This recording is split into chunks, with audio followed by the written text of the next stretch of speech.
Good evening.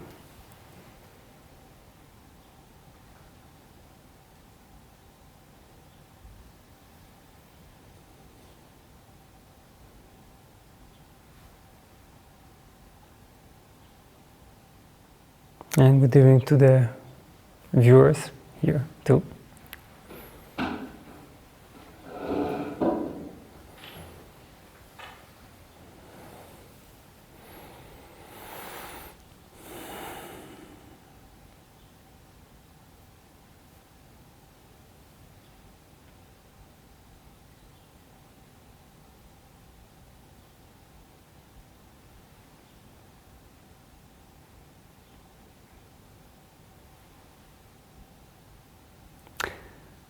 So we have a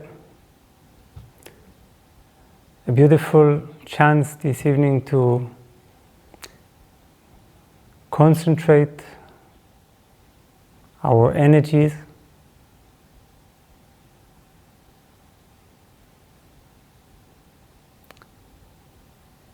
gather our being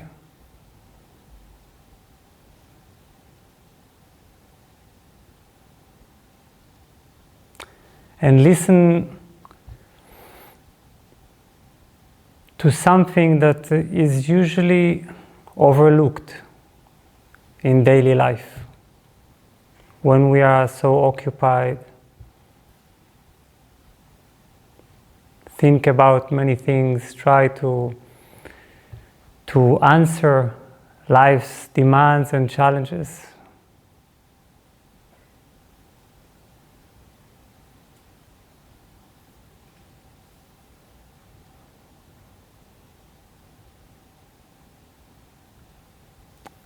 And this kind of meeting is our time to be in no time and to take a look at all that we usually experience half automatically, half consciously as the stream of our life.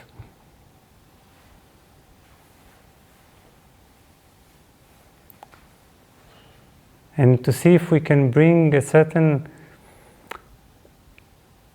awareness to it.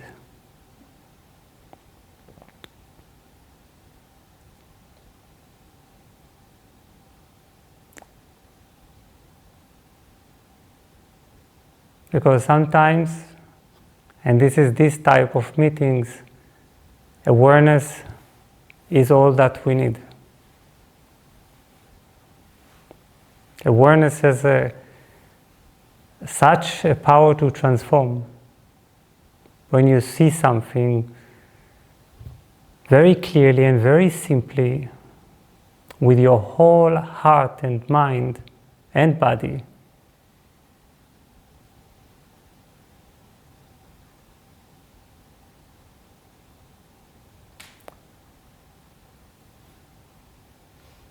then something can happen, something that is not a regular understanding.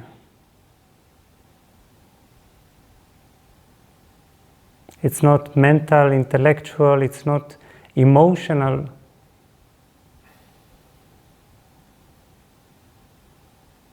It's like you see something with the whole of your being, and this changes everything. And this is possible.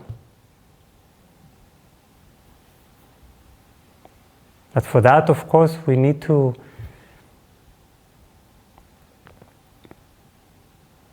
give, even for some time, a different type of listening.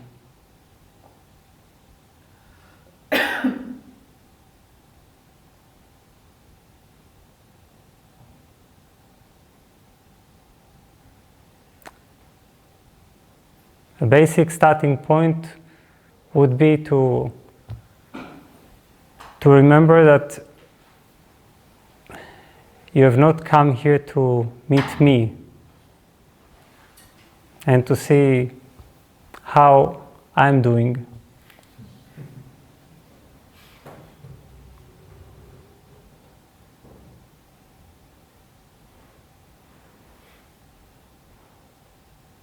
It's not checking out some speaker or teacher. It's really an opportunity to be with yourself today, intimately. To watch everything that is happening inside and to look into to reach the root of our confusion and conflict in life.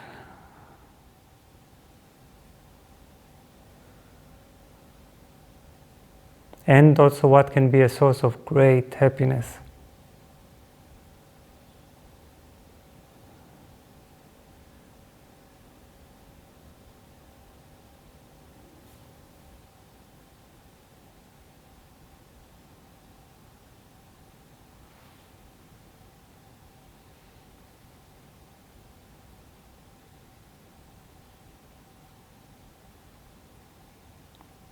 Perhaps you have had a chance in your life to, at least once, to see something so clearly that it changed everything, or at least changed something completely. You just like looking at a certain habit, addiction, looking at it and see how stupid or meaningless or destructive it is, and to say, that's it, finished. And sometimes this happens that we see in a way that something doesn't return anymore.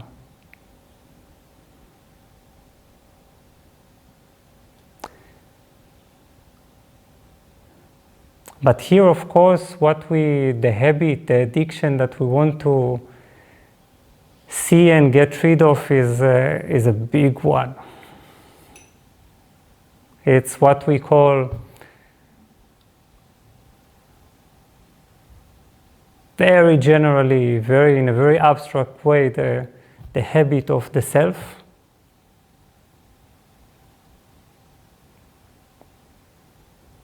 And more specifically, all these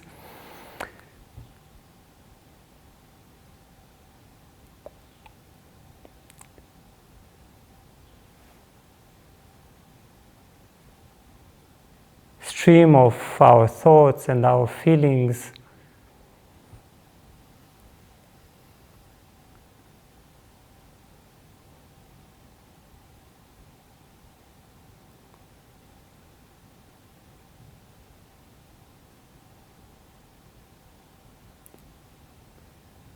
the habit of constantly creating this.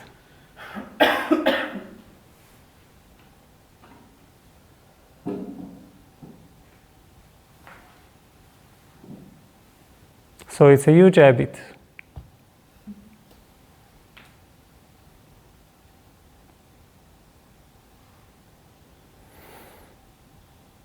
Which doesn't mean that we are not more huge. Our being, our consciousness, what we are is so much bigger. And to develop this kind of confidence, we meet.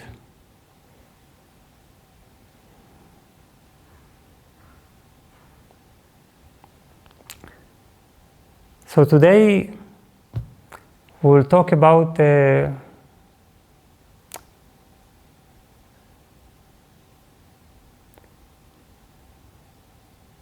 very important point.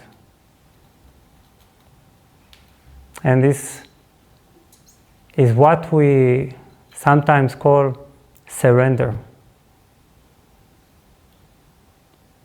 What does it mean to surrender?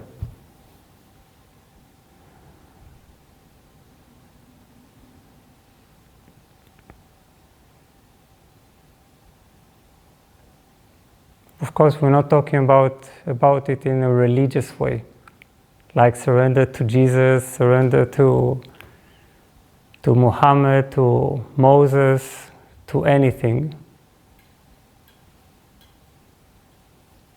or even to God.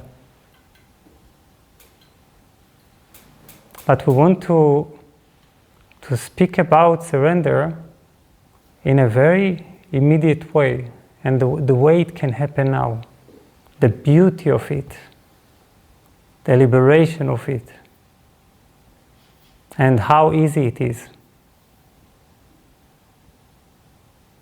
And actually, surrender is much easier than not to surrender, right? Because, if sometimes we ask, okay, but how can I surrender? Then the question is, how can I not surrender? Because not surrendering is a lot of effort. It's a full-time job not to surrender.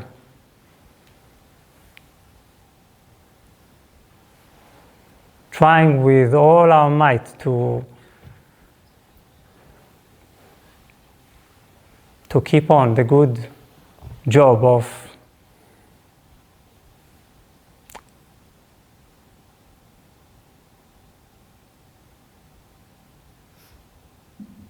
being very strong in the wrong sense of the word. So please, when I speak about this, make it into your meditation. It's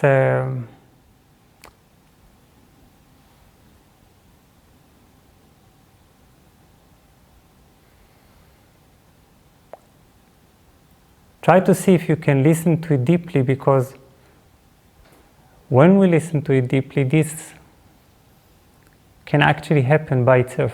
And this is a part of surrender that we don't try to do. Even coming here, I started by saying we have a chance to understand something huge. But if I try to understand it very strongly, this thing just keeps moving away further from me, keeps evading me. Because basically what I'm doing is I'm taking all the space. I'm not giving any space for something to open up.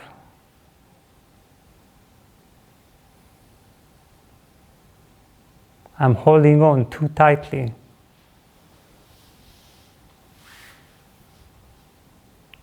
This is a type of understanding that can happen only when we are so deeply relaxed.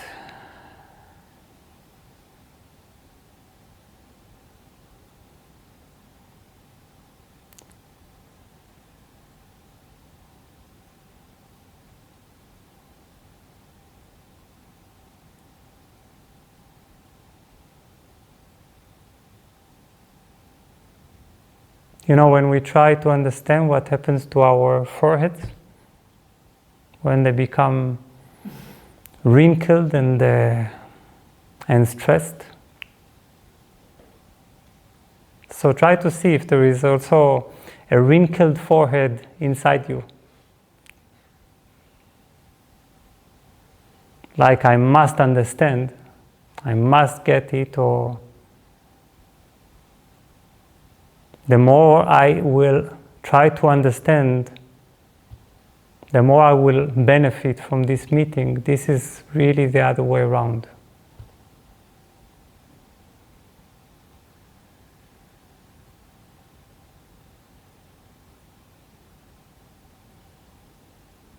It's all about space and listening.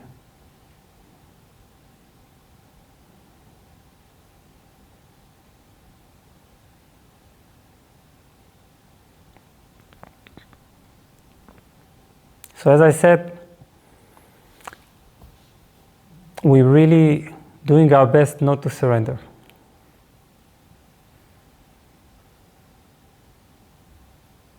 And this is basically what our thought is doing. It keeps struggling so much to maintain everything,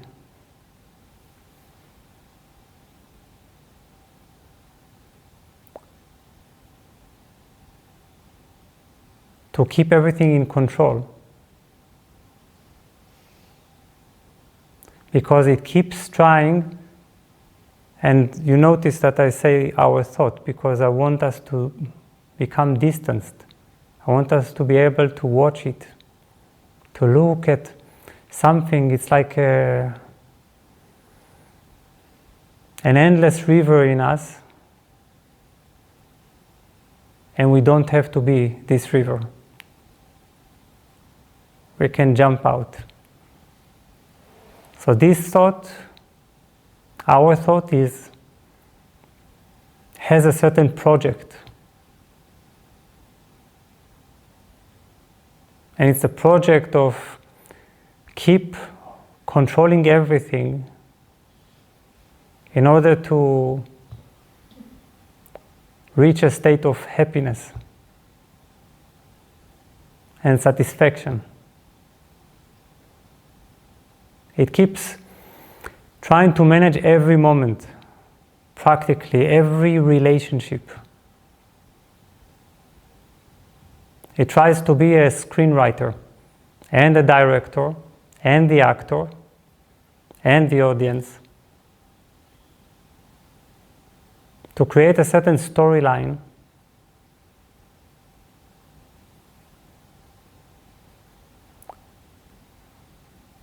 and it always hopes and seeks.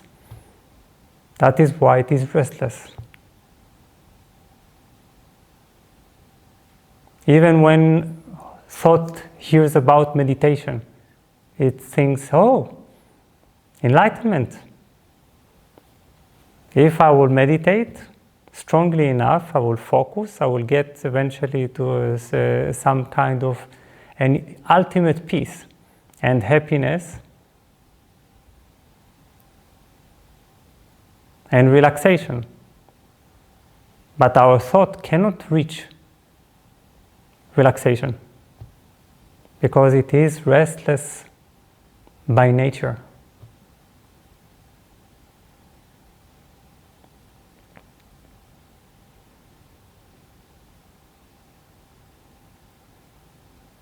And if you look at it from the beginning of history, thought is like a constant stream of search and hope, search and hope, search and hope.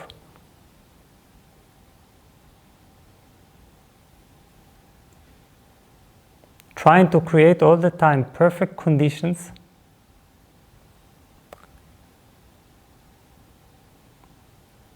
creating certain needs and demands for these perfect conditions, like in relationships.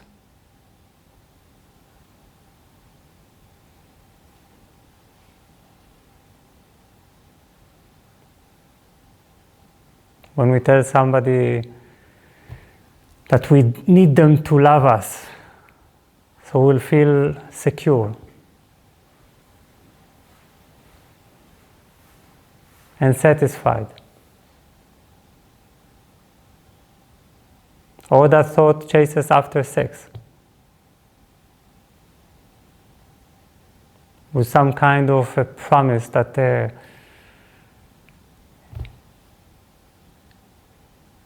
in this chase there will be some kind of a real satisfaction, real fulfillment, union, or ecstasy. He tries it through drugs and through sex and through relationships and through careers and through enlightenment, through everything.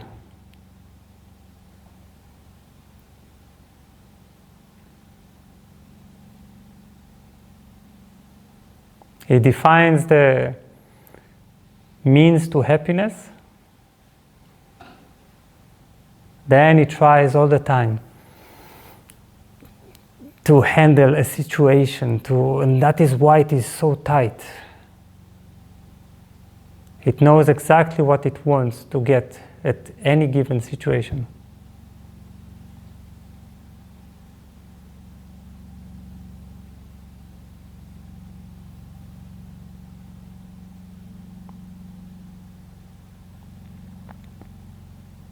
So we try this project. We try it very sincerely. It's the project of our individual story. You see, the way we narrate the story and decide what will make us happy.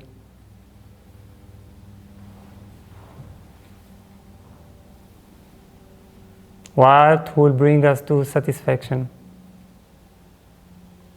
And for that, ironically, we do everything on the way, and this keeps us completely stressed, completely tense, which is always very funny. It's just like humanity keeps entering wars in order to reach peace. You know this? Like, if we will fight strongly enough, we will eventually maintain peace. So you try to, through a lot of stress, to relax. And through a lot of fighting with reality to reach peace.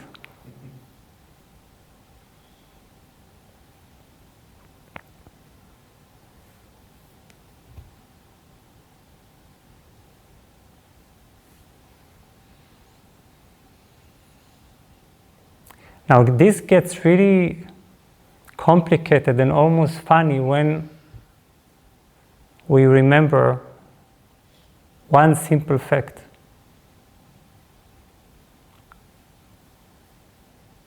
Basically, we have no idea how we came here.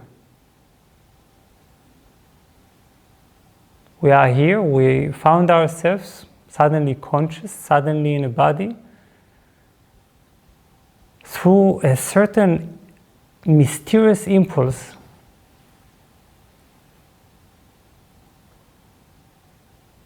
that organized all this tremendously complex thing which we do not understand.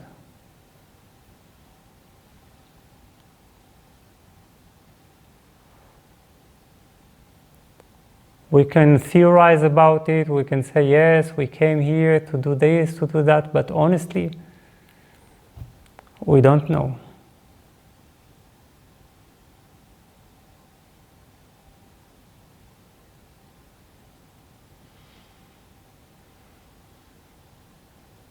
At this very moment, when you look at this fact, do you know?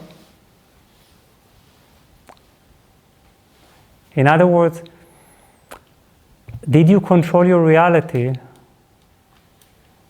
when you came to this world?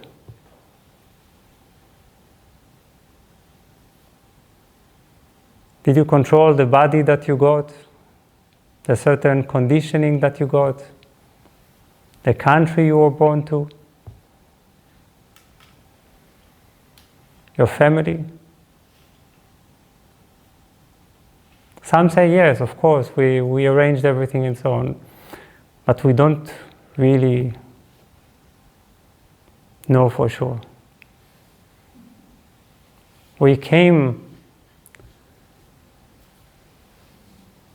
from such unknowable mystery, out of such an unknowable impulse. So how do we know what will make us happy? How do we know what will bring us to satisfaction?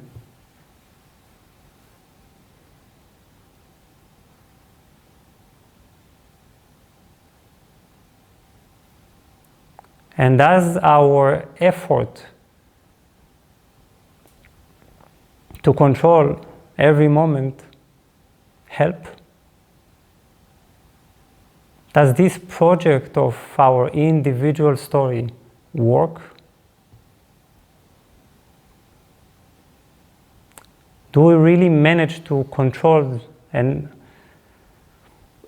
get hold of this life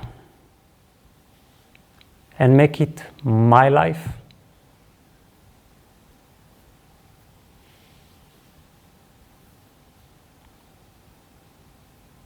And if the circumstances of our birth are unknown to us, think of that. Next thing you know, you again enter a complete mystery, death. Again, without control.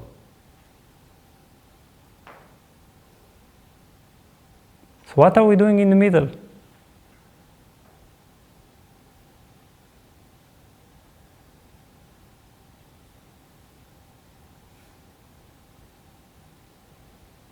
In the middle, we try. And try very hard. But honestly, if we look at it with honesty, the more we try, the more complicated it gets.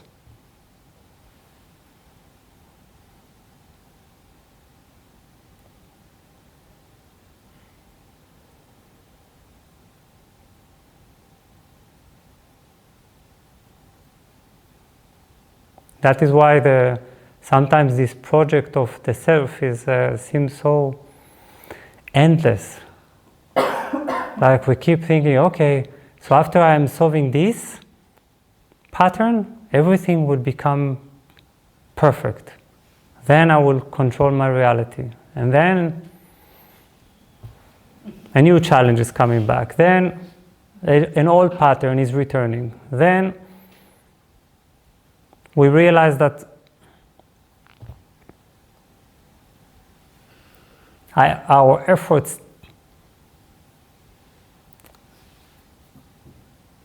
didn't lead us to stability. And this is because we don't really know.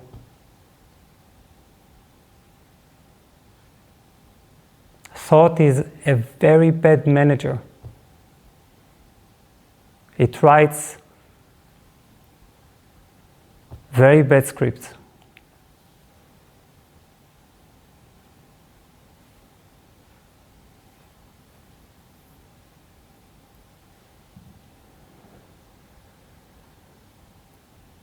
The scripts that it writes are so much less intelligent than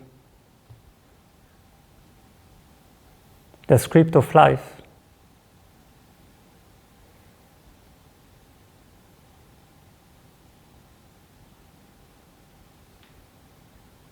Its effort to create a life is just very unhelpful.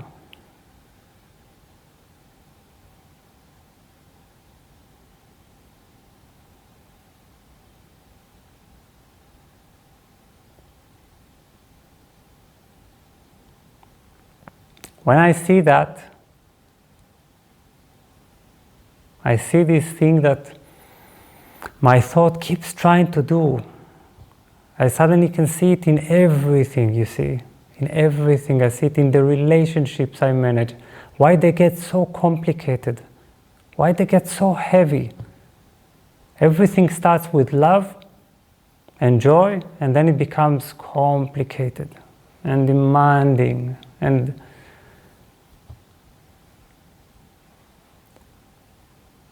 sometimes brings up only the opposite feelings and experiences. And why is it?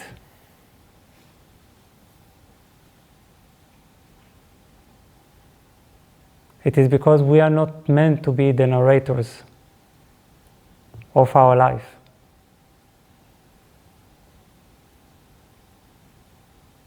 The life that we have is not our life. It is a part of a huge stream that comes out of this unknowable impulse.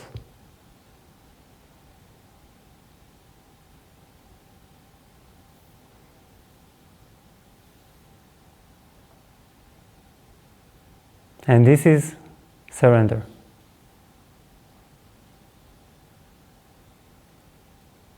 It's like when you really, your heart and your mind, they really get it, that you can't do it. You can't do it.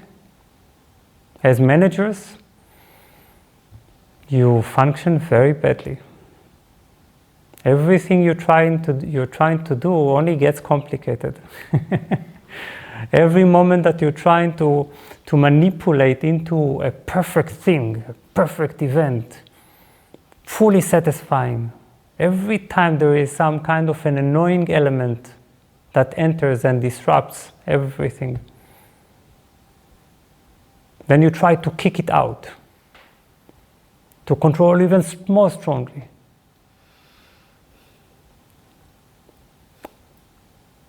Thought is effort.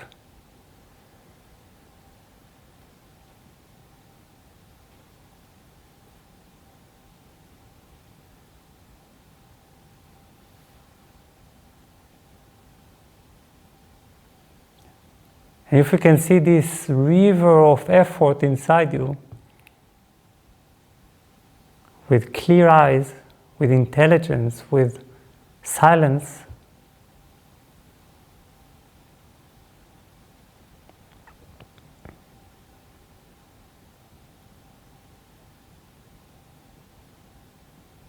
then you really can begin to surrender. And surrender is not to God or to a certain, to a Shiva or a Vishnu or anything. Surrender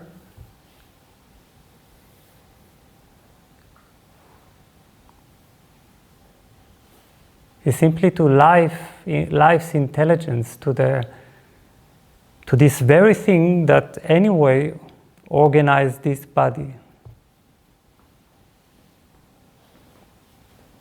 to the hidden laws.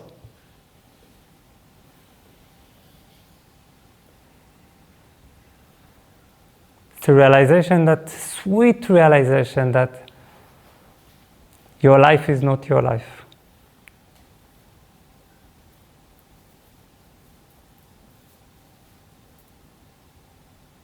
That you come out of life, but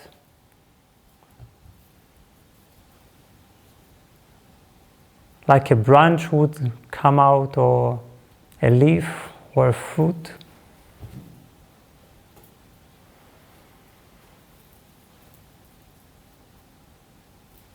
Or a fountain.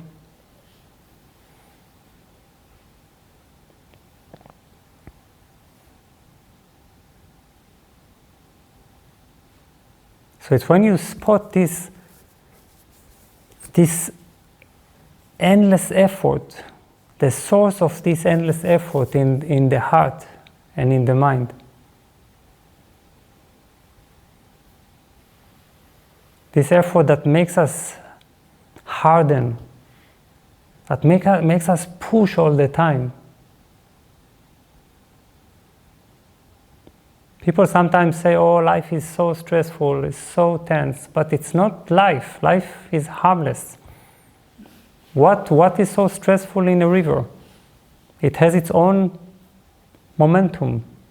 It runs by itself. It's the simplest, most easygoing stream because it runs by itself. What is so stressful in life is you. You make everything stressful by trying to stop the stream and keep directing it. No. Move there. I told you this is the right direction. What are you doing? And I know what the right direction is because I'm the narrator of my story.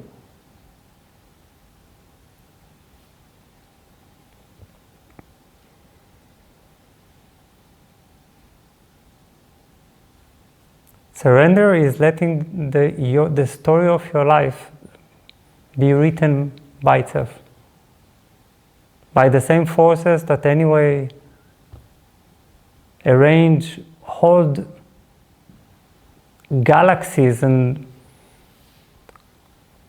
planets in orbit. The same intelligence that holds us to the ground, very kind of it, right? This gravity thing. That knows how to do things.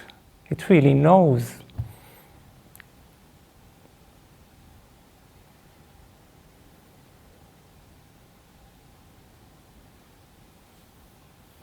It's just like when you eat an apple. All the other process, all the rest of the process of digestion, as soon as you take this action, is completely unconscious.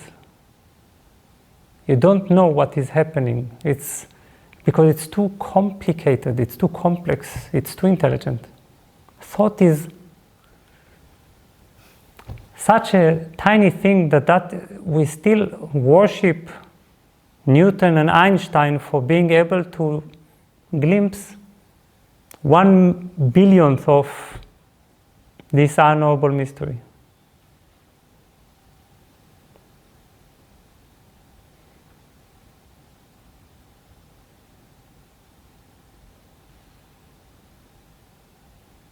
Surrender is when you say wisely, not with despair, wisely, you say, I can't do it anymore. I just don't know.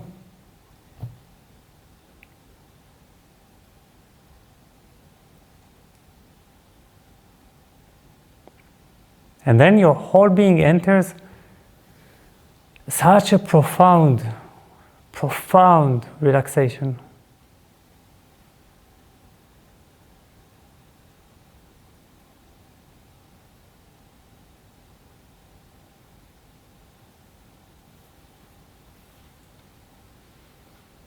It's not a relaxation that we feel after a good massage.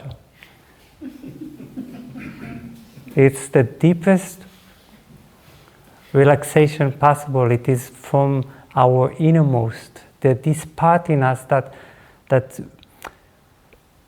mistrusts life to such a degree that it needed to create a story of its own. That it said, no. This natural, organic, tremendous unfolding is not for me.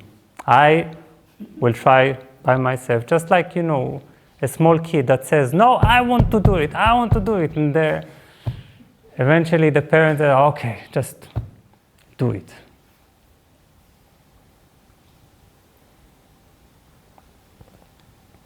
And thought is like a child. Please understand, it pretends to be very rational, intelligent, like it has many justifications for what it does and why it does, why it needs to be loved, why it needs to be recognized, why this moment needs to be very different, why these people need to be different.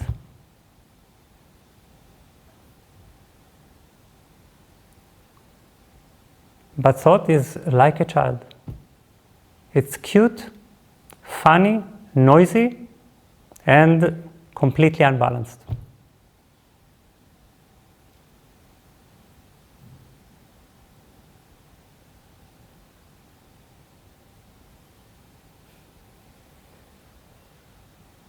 So when I let go very, very, very deeply, because I understand, I see it.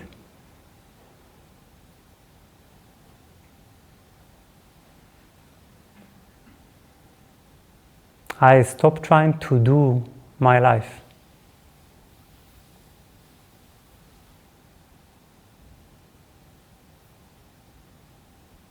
And my mind and heart become saturated in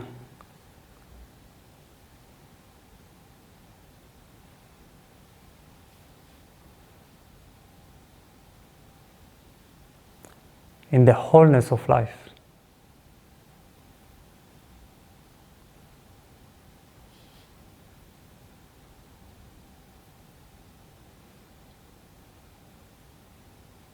This wholeness that knows how to create trees.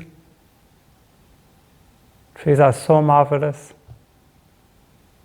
So why can't it take care of this tree?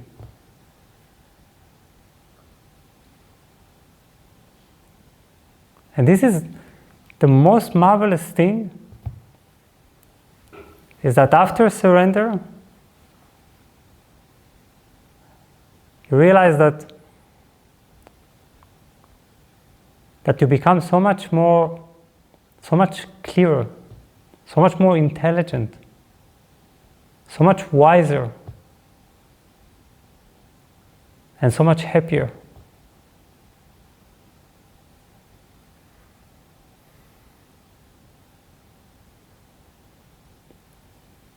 Surrender is not a dumb thing to do. It is opening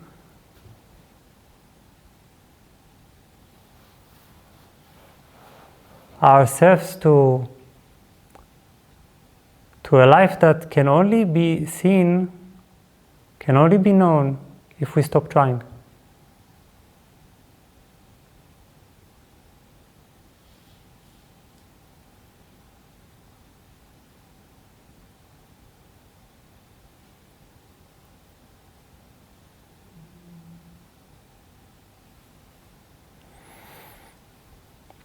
Now, please don't hope that when you surrender, that your mind becomes completely silent. It's like it says, oh, wow, nice, surrender, now I will join. And forever and ever you have a silent mind with no expectation, fear, desire, manipulation. The mind, this part, has quite a huge momentum, you see. It has built itself up since the starting of humanity.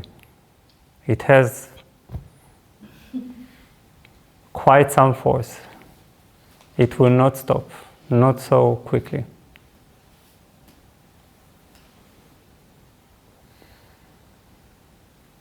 So in surrender, you separate from this part of the mind. It keeps talking. It keeps offering.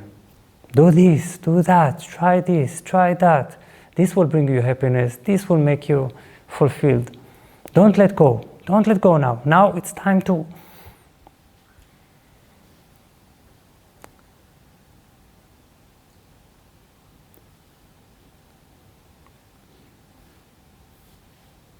So it's your decision, surrender.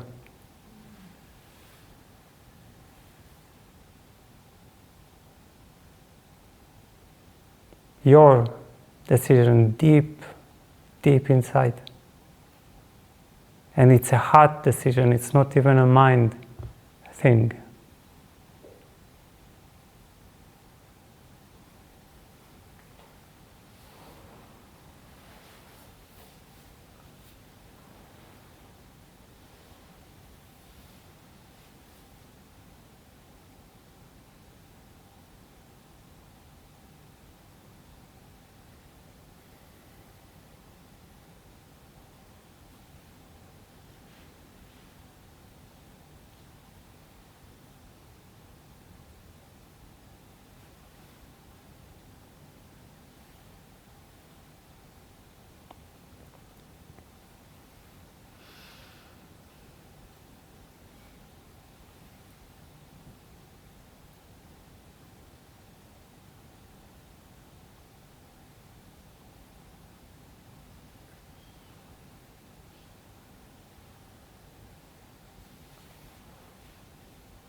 This is when something in you, deep inside, stops.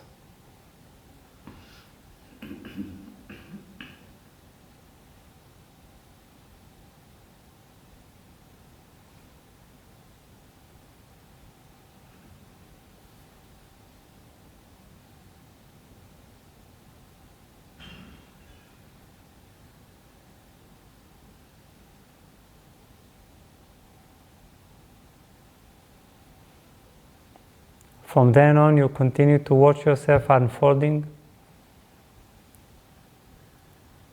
Calmly watch how your story is being written.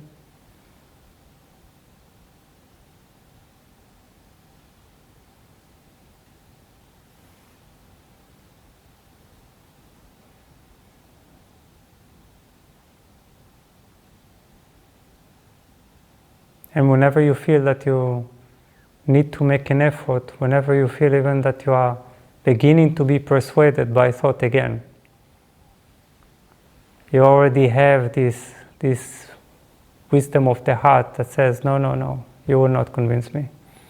On the contrary, I will let go even more.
Let's see if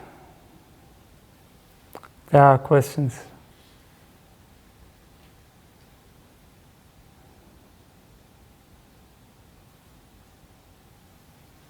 Yes. I have a feeling that if I surrender completely, I will fall asleep. I'm sorry, I couldn't hear the sentences. Yes. There's a feeling that if I surrender completely, I will fall asleep. There is a feeling that if I surrender completely, I will fall asleep.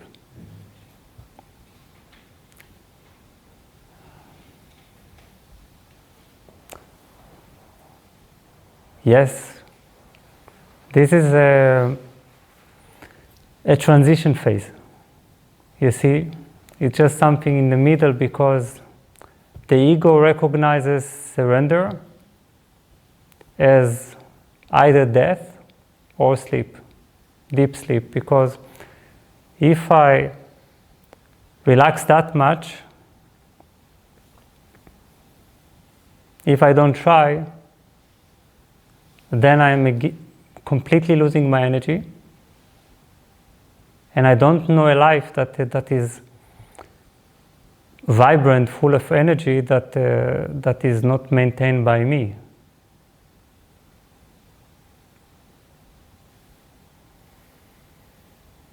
So then the ego hears, oh, surrender, okay, I'm turning off the live stream. The live stream. Yeah. Nice, the live stream.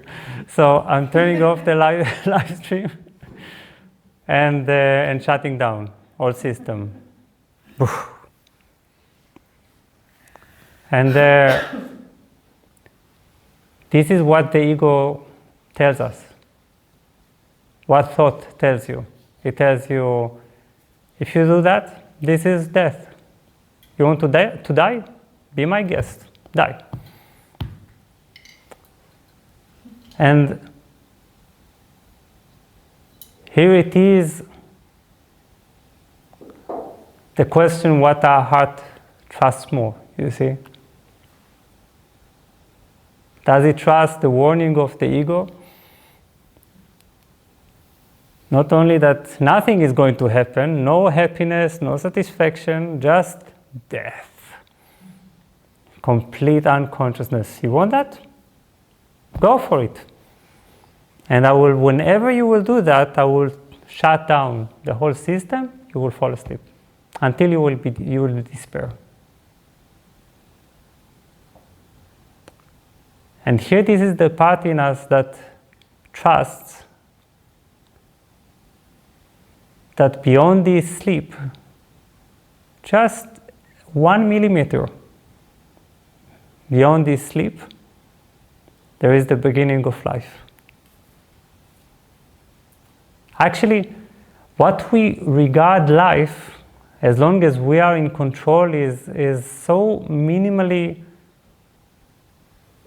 alive, is such a tiny fraction of liveliness, aliveness. We are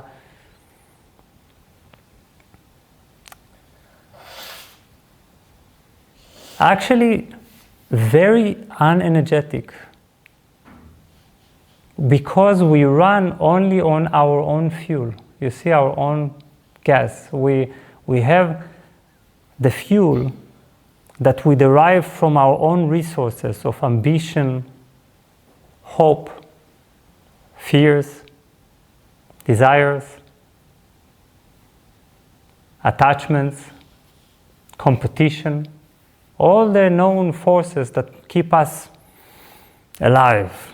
Like, this is why we wake up in the morning and we don't realize what it means to be connected, plugged into the life of the universe.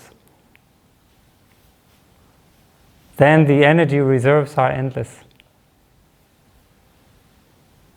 There is no tiredness in it. Because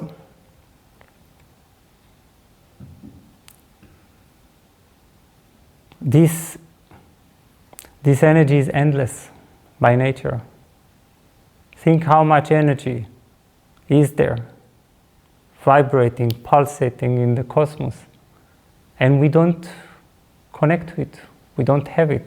Sometimes maybe through, I don't know, Tai Chi, Qigong, some pranayama, we manage raw food, we manage to plug in a bit.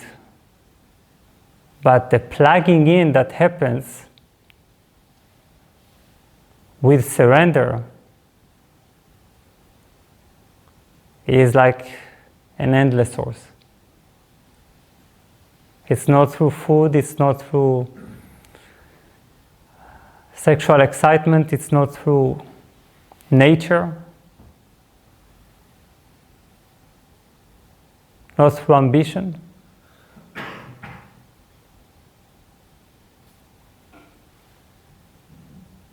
It's the very feeling that there is nothing that stands in the way between you and the cosmos. And you begin to be flooded by energy. And this is not a metaphor. Flooded. You become a river of energy. You become a different thing. Not our ordinary human experience of limited reserves.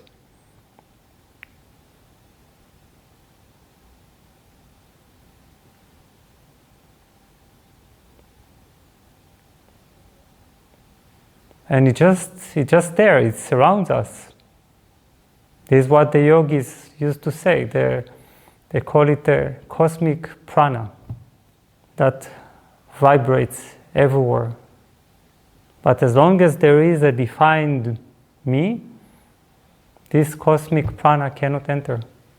It enters in drops, just to keep us alive, to keep our project, our individual project, sustained.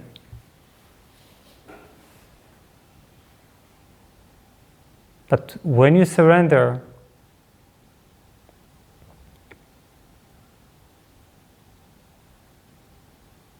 every pore of your being is filled.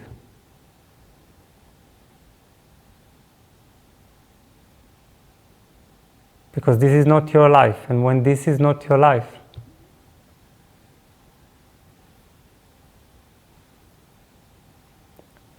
very shortly after that, you realize that you are life.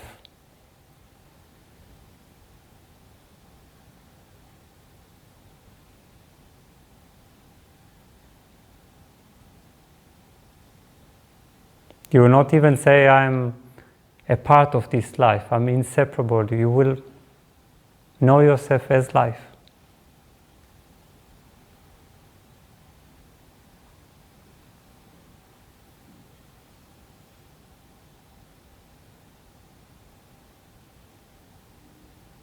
Try to disbelieve the sleep. The ego has many sophisticated ways. Sometimes it tells us, it uses fear. Sometimes apathy. Whatever works on us the best, because the ego knows us and our weaknesses, where we are triggered. So sometimes if we are fearful, it tells us, hey, be careful. You are entering emptiness. Nothing is waiting for you there.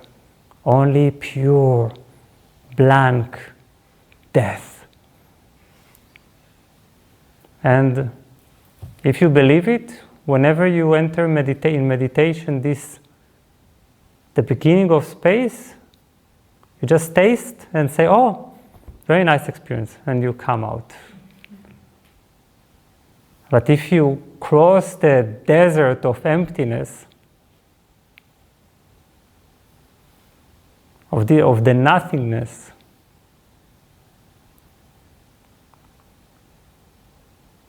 beyond this desert, bliss begins. Then you say, oh my God, this is what I was fearing. This is ridiculous. It's like I was meant to fear being stuck there. That should have been my horror. So the ego uses the transition, the unknown part in between us and the shift, as a manipulation to keep us where we are.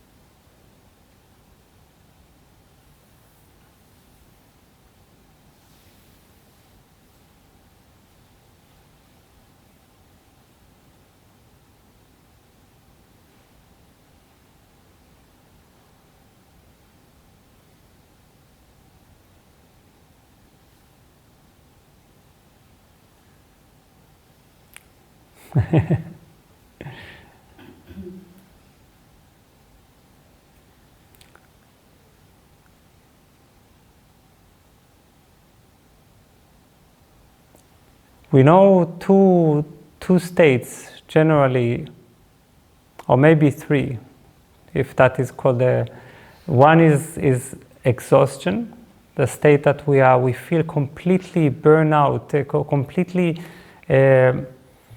unalive because we tried too hard. We made ourselves exhausted, then we blamed life, of course, for making us exhausted. The second is that we have a tremendous sense of liveliness. We have so much excitement that we derive from our desire and hope. And the third is just the mediocre level of energy, that we are running low and we seem to be carrying life on our back. It's like a feeling of of some burden that we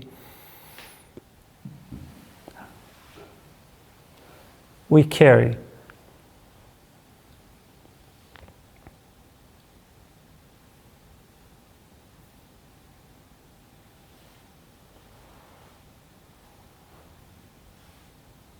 But our bodies actually feel so much better in surrender.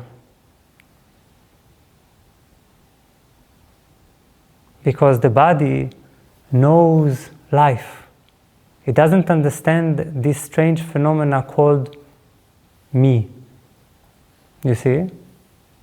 When the body is owned by me, it looks, what is going on? This is so strange. I belong to life. I belong to the trees. I belong to the fountains, to the mountains, to the sky. The body is already egoless, essentially.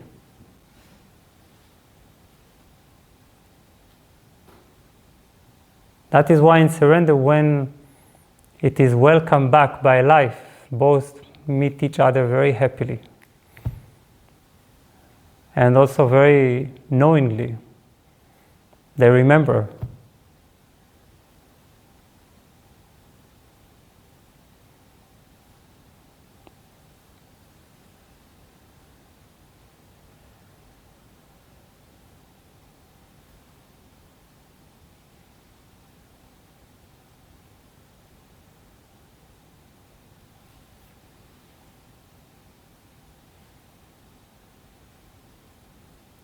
Just like the phenomena of chakras, for example. Think of the heart chakra. We ask, how can I open my heart chakra? And the answer is very simple. As long as it is your heart chakra, you cannot open it. That's it, because you are the gate. You are the door. You close the heart chakra constantly and decide to open it when you feel trust, and then you close it again. The heart chakra is not yours. The heart chakra belongs to the heart of the universe, to the stream of love that has always been here. And when you realize, oh, the heart chakra, the heart is just, it's not mine. It's not mine to close, to open. Then you are guaranteed to to have an open heart chakra.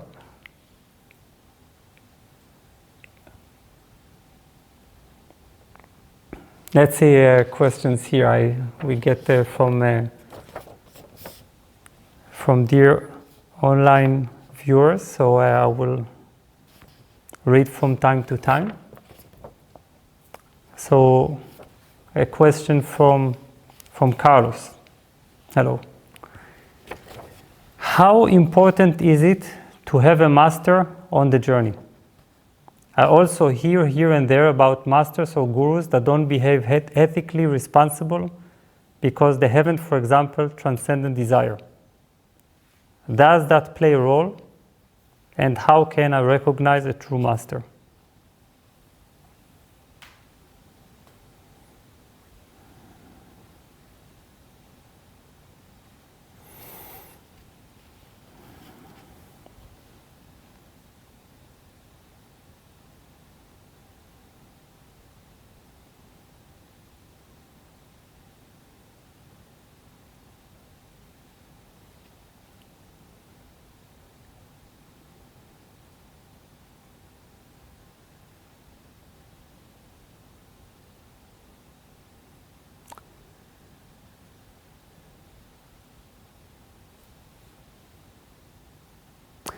It is not important to have a master on the journey as much as it is not important not to have a master on the journey.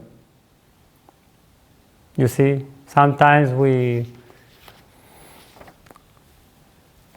we have certain concepts along the way about what is important.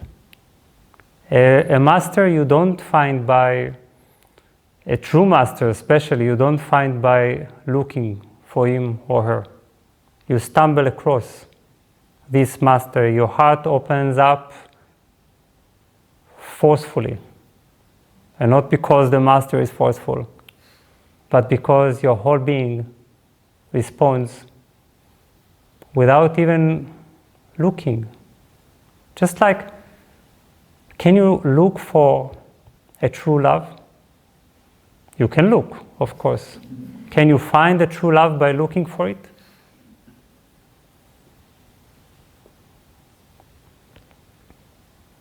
A true love either comes your way or not. It's as simple as it is. You just walk on the path and suddenly you see someone and there is a feeling that the world stopped, that you probably know this person from somewhere, but you have no idea where from, but it seems like it is a profound awakening inside you. It is not a desire, it is not because you were searching. It was because this searched you. This was looking for you. Life was looking. Life came and knocked on your door.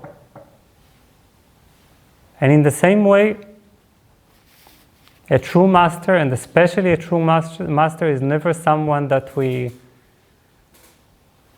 find because we wanted to.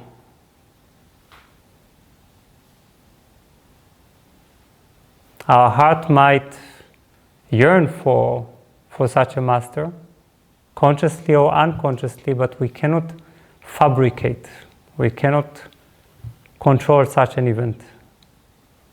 If he or she are true,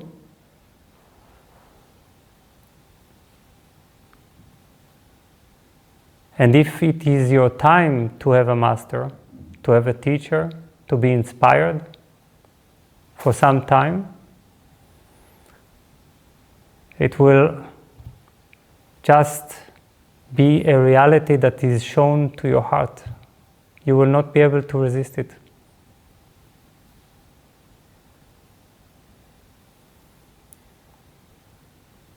And sometimes it's very rare, by the way, that this kind of relationship must continue throughout one entire life. It happens only to very rare people, very few people, that it is their destiny to spend their life with a certain teacher. Often, a master is someone that comes your way, inspires you, transforms you, according to the level in which you are and the level in which the master is.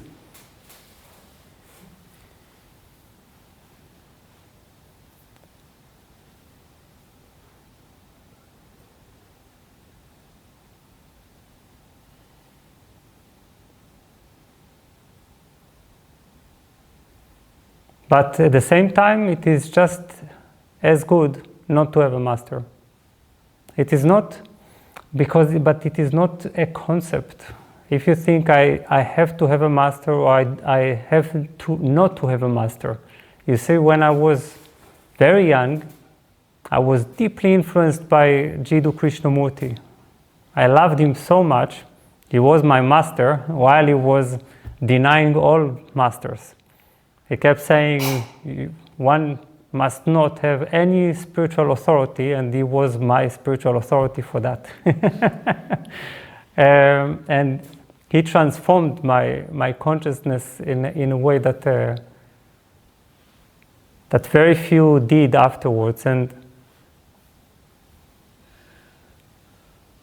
he said, don't have a master.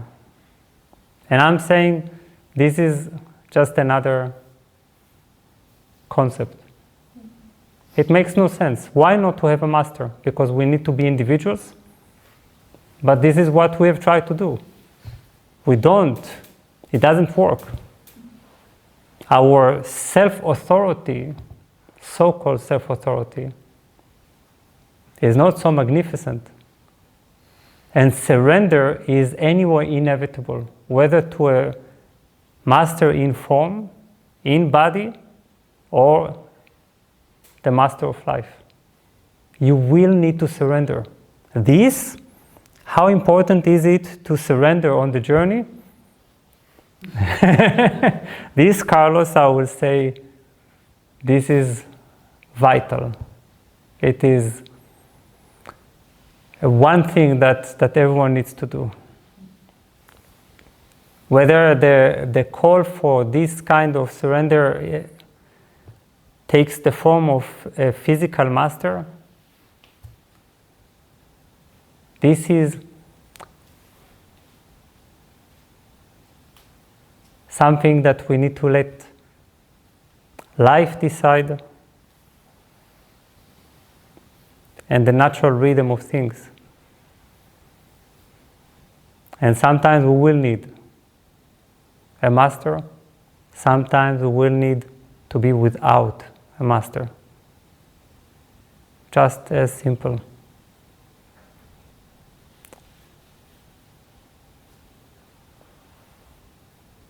So how can I recognize a true master? Well, that's a $1 million question, I guess. Although a true master would not be interested in your $1 million.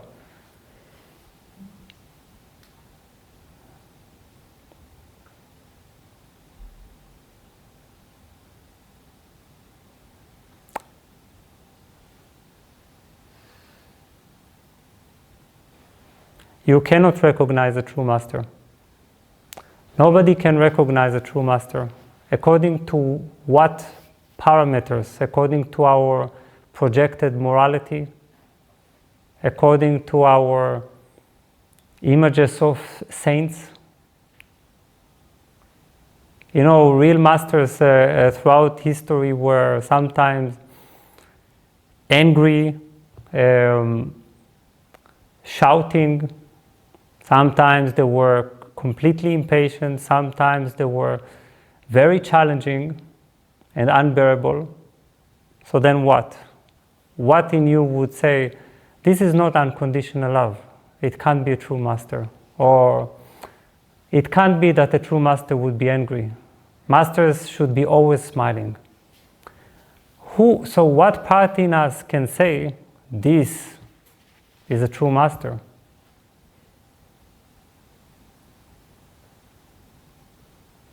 We can only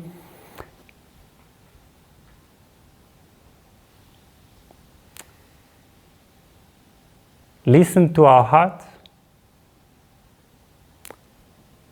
in these things. It is just like with true love. Okay, so you have found someone who feels like your other half, your soulmate. Fireworks, the sky opens, everything seems amazing. After a few years, you don't like each other, you don't want to even hear of each other. You and what words you exchange, what promises you gave one another about until eternity and so on. So, can you know that your true love is your true love? Of course not. How can you know? You see, we don't know. So we have to give it a try. We have to jump into the water and to take a risk that yes, will become disillusioned, disappointed, whatever. Yes, this is also a part of the journey.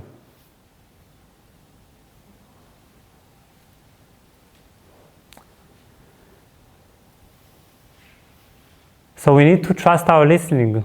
The problem is that our listening grows in time. We become wiser, more conscious.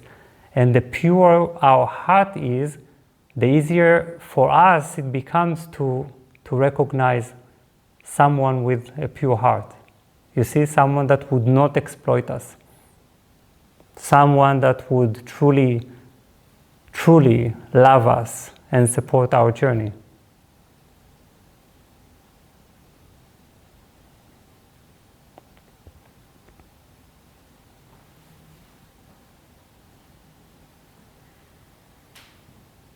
So there is no guarantee here.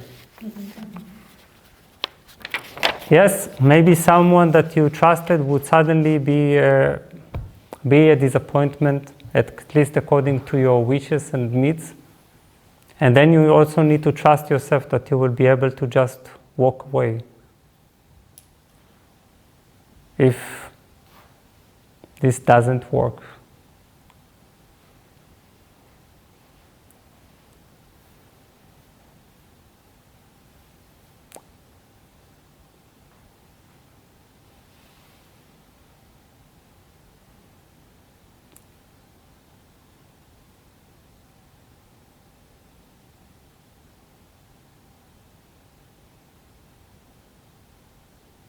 Nobody asks,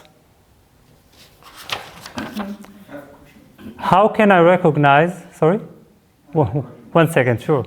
How can I recognize a true student?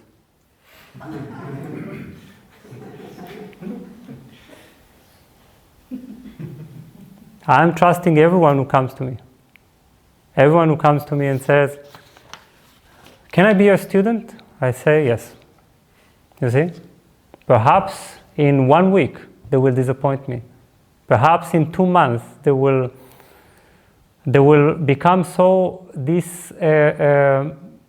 unloyal to their own exclamation that they want to be liberated, or that they want to be,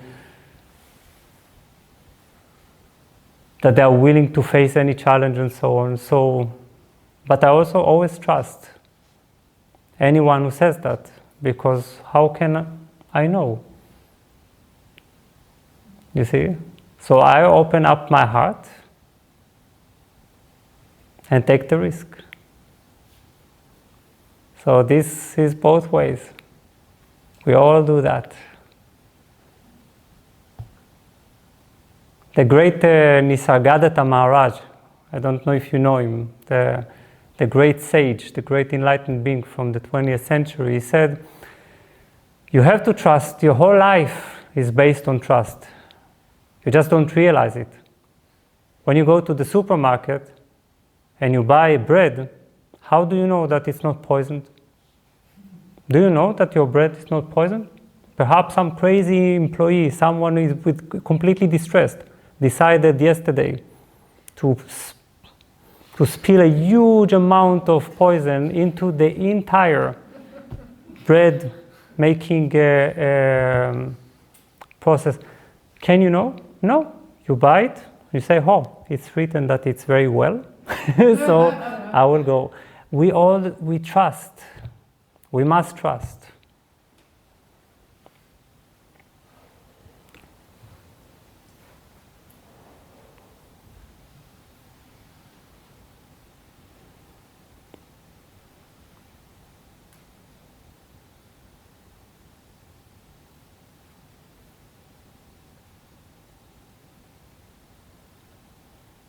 Yes, please. So, you said that we don't know anything, like everything that you question, you realize you don't know anything, so the solution is to surrender. But who decided to surrender then? That's the question. And the other question that I had in my mind. I tried a period of trying to surrender and let go. And I felt that the more I do it, like I became more like gentle and nice and peaceful to people. And the more I do it, the more people like take advantage of that. Sometimes become even more arrogant, and I feel like I say like he's dealing with his own insecurities. I'm in peace with that, and I let go of that. And it's like I can ignore the negative feeling that I get from like somebody taking advantage of me, for example. But somehow deep inside I feel that there is something that is not feeling okay with just the fact of letting go of everything. And after like a long period I felt that my self-esteem was very down.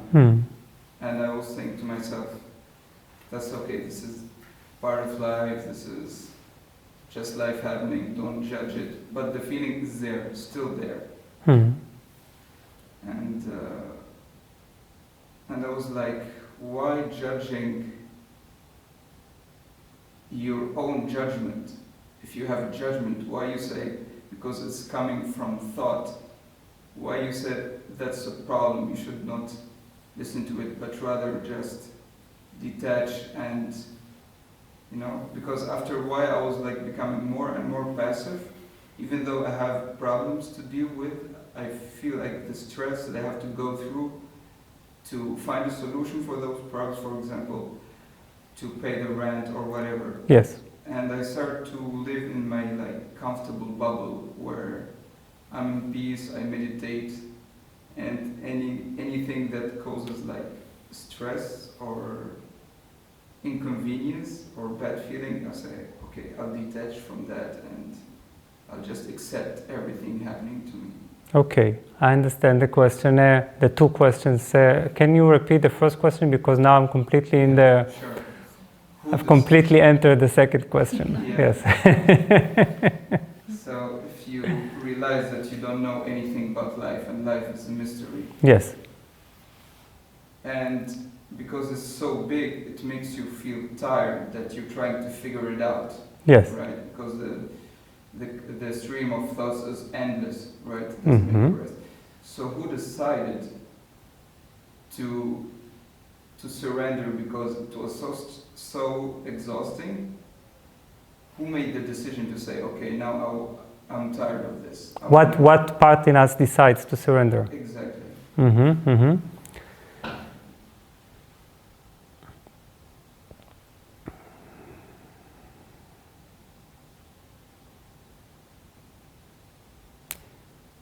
It's a combination of two elements in us. One is the intelligent part of the mind, because you see, the mind is not just thought. Sometimes people say, yes, drop the mind. But what does that mean, drop the mind? It means drop a certain activity, a certain thing that is going on in the mind. But this is just some part. The mind has intelligence. For example, when you listen to this talk and there is a part in you that recognizes perhaps the truthfulness, then this part is the wisdom of the mind.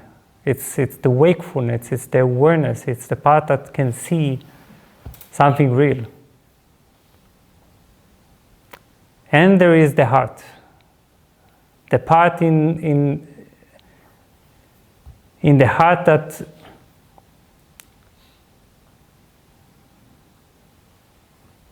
recognizes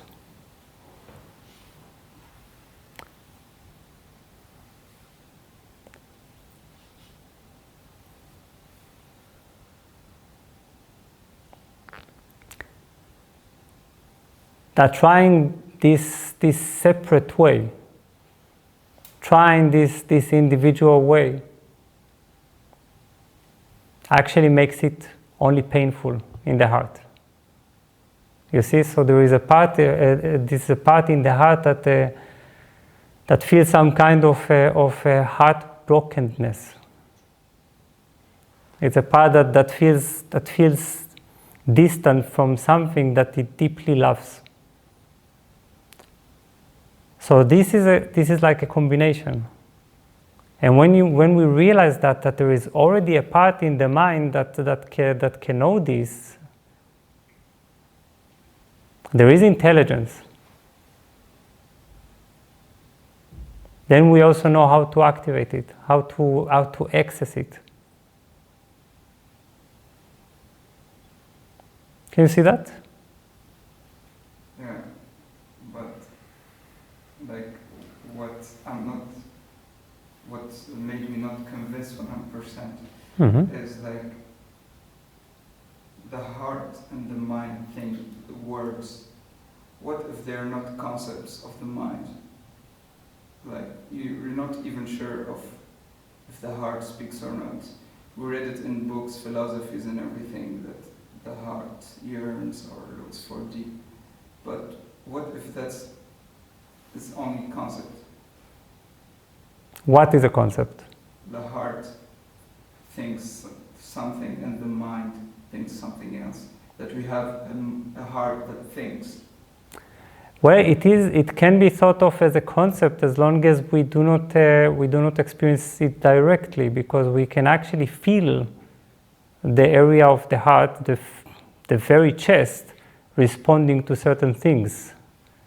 And there we begin to experience that there is a part in us that responds also from the chest, you see, and not only from the head. And when we have this experience that there is some kind of other active centers in us, and that something quite extraordinary takes place in them when we hear certain things that also influence this, then we begin to accept it as a direct reality and not as a concept about the heart. But even without the heart, you can drop the heart. Erase what I said. Just this intelligence is enough, because this intelligence anyway activates the heart eventually. Now about the second question, you say something that is very important. You describe a reality in which the more... What is your name, by the way? Hedi. Sorry? Hedi. Hedi?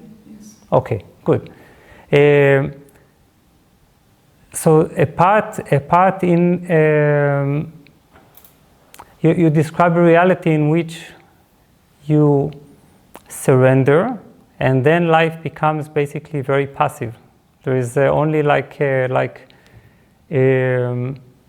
more like living inside one's own bubble, letting everything happen as it is and so on, and letting people do whatever they do, because other people usually haven't heard anything about surrender, and they are going to use you as part of their script, right?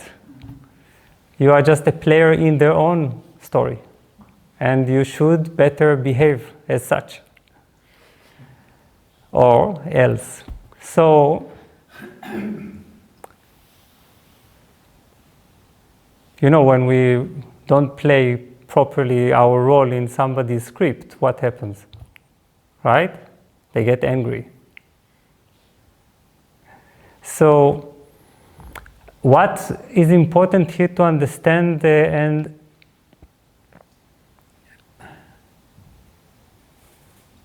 this is a very deep point, that there is a difference between the concept of surrender and real surrender.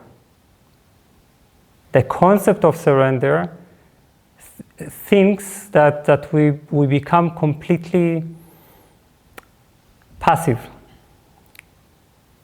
That there is no more part in us that is actively participating. That we are just flowing, letting things happen to us the more we enter the concept of surrender, the worse it becomes. We eventually realize that we have become so hypersensitive that we are unable to work, unable to respond to severe challenges, and life is not kind very often because life is a strong phenomena. You know, it blows away stars and planets and suns. It is pretty strong. And this is actually quite dangerous. So when we turn surrender into a concept of letting everything be as it is and so on, we will find ourselves at a certain point so hypersensitive that we find it very difficult to even approach life. We will be very cute, though, like very smiling, very gentle, very loving. And the thing is that surrender doesn't mean that there is no part in us that remains completely active, completely strong, completely passionate, completely involved.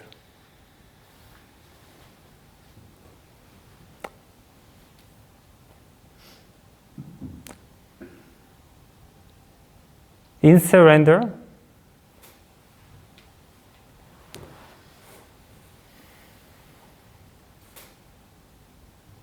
what we do is that we lose our grip. The part in us that pushes so strongly against reality, that doesn't work with it harmoniously, that refuses to listen to it. But still, we don't surrender our energy that is a part of life. You see? There is a part in you are also life. Your drives, your strength, your passion, your intensity, and even your will, they are all a part of life. It's not like you don't become like this. You see?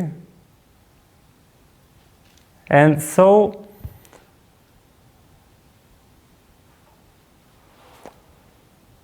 there is a lot to understand here about the fact that we must leave all the room for our part in life. We are also meant to create in life, to participate. It just happens naturally. It happens not out of a strong, rigid plan of a self, an ego that depends on it.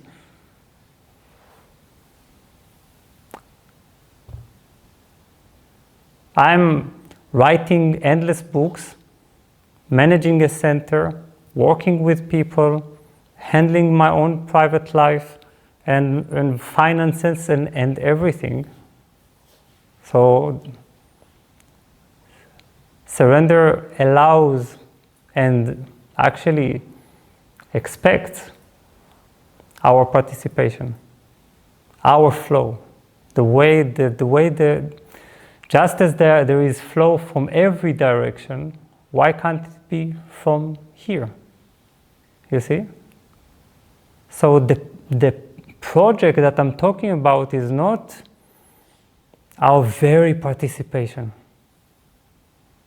It is the project in which we keep trying to manipulate life into the happiness that we want, through hope and stress.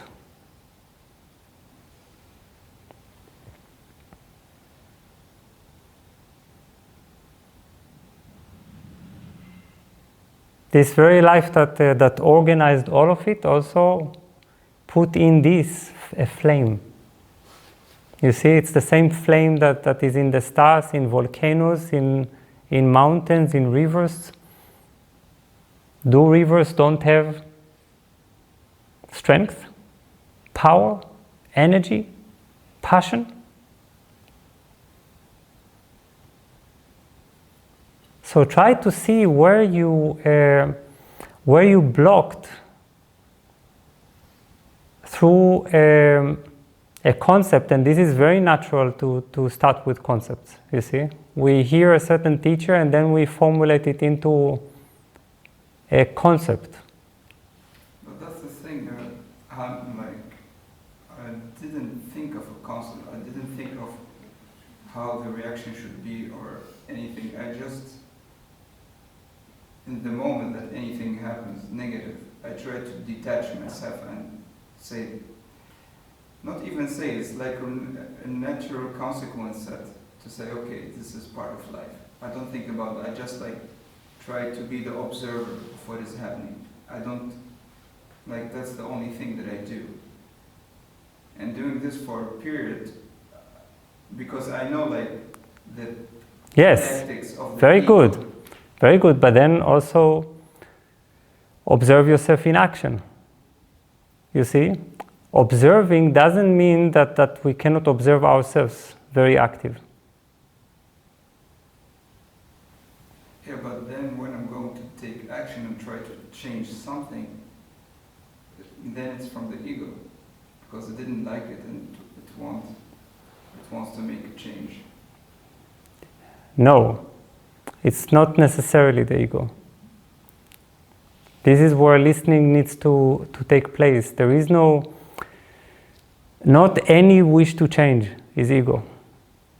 Let's say I want to move to the countryside and not to be in Berlin. Is it ego? We can say that any kind of movement, any kind of flow, any kind of urge to change our surroundings is ego. But then it means that basically, aside from just sitting completely naked on the ground, not moving for the rest of your life, and even breathing is ego. Because why would you fight for your breath? Why would you, I'm not cynical, why would you take energy to yourself? You see? It's just like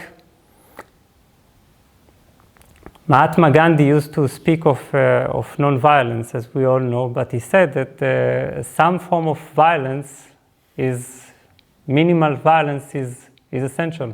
By my very living on this earth, I'm violent, I'm taking space. I'm living at the expense of other beings.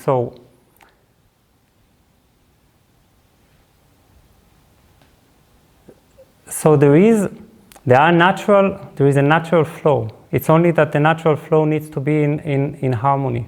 It needs to be aligned. It needs to be more organic, rather than a constant sense of struggle. And it's just as natural as any natural phenomena takes place. You find yourself changing your reality, because reality is just evolving.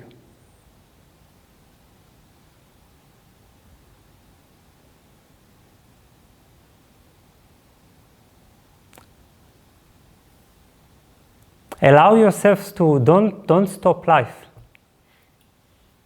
Don't stop life. When we stop life, we don't understand. It's not about stopping life. It's about stopping the self. And you know when something is ego or not only through experiment, you see? Only if you actually do things, and not by being over careful. Try. Enter relationships, enter challenges, try to change your reality, and through that, observe. Through that. Oh, this was a change that was completely egoistic, because I was just now I see it, now I understand, I'm wiser.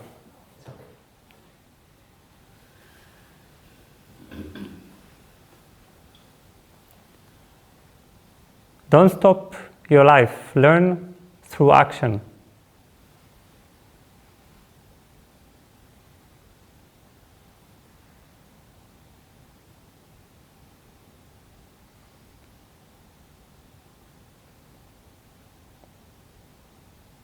I'm seeing too many people coming to me completely passive, like they've turned off their active part because we are doing it out of good intention. We really want to witness, to observe, and so on. And this is good. This is beautiful that we're doing it because we're sincere.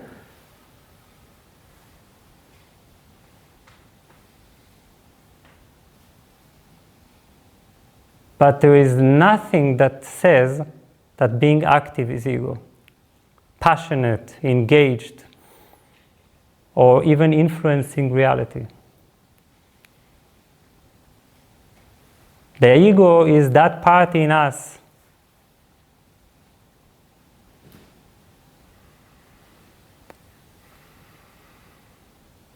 that wants to take rather than to give. It's in the motivation. And the motivation we can discover only through action. It will show itself.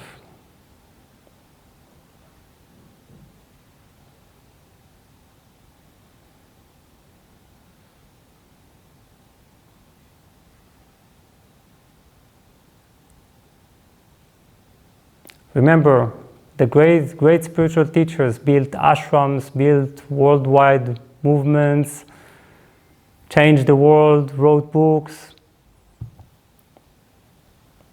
They certainly wanted to influence reality. It was just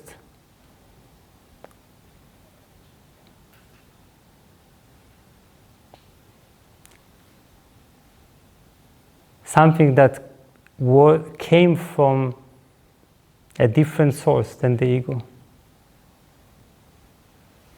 So what we need to do is to purify the motivation, but not stop the action.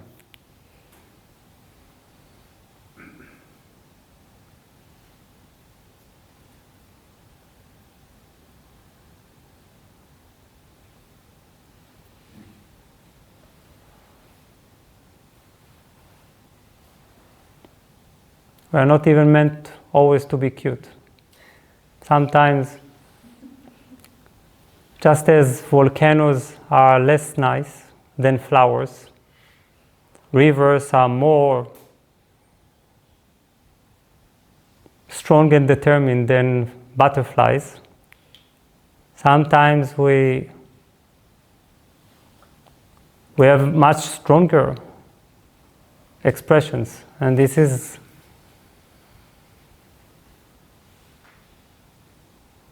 unless we think that volcanoes have egos.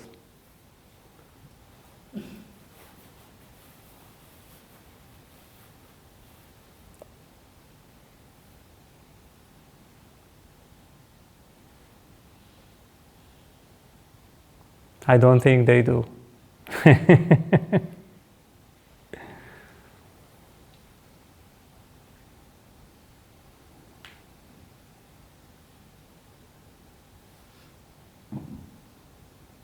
Just let it flow. Let the river of life flow. This is also a part of surrender.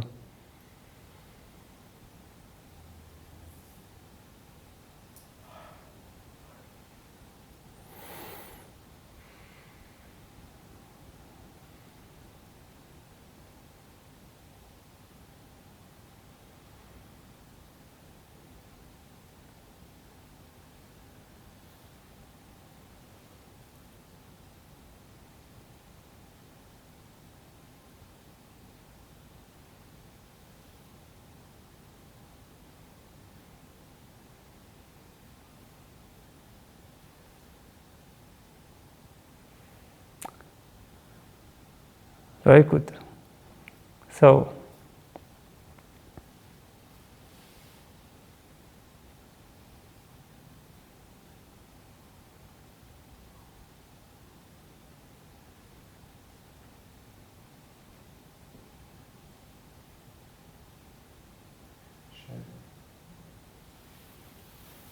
I will not start a conversation now because of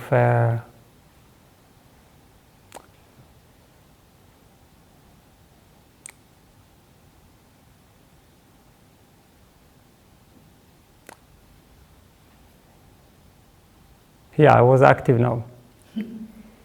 See? Sometimes we say no.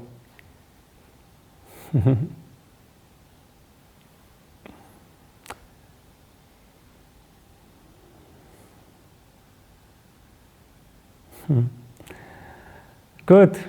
So, I'm thankful for this evening.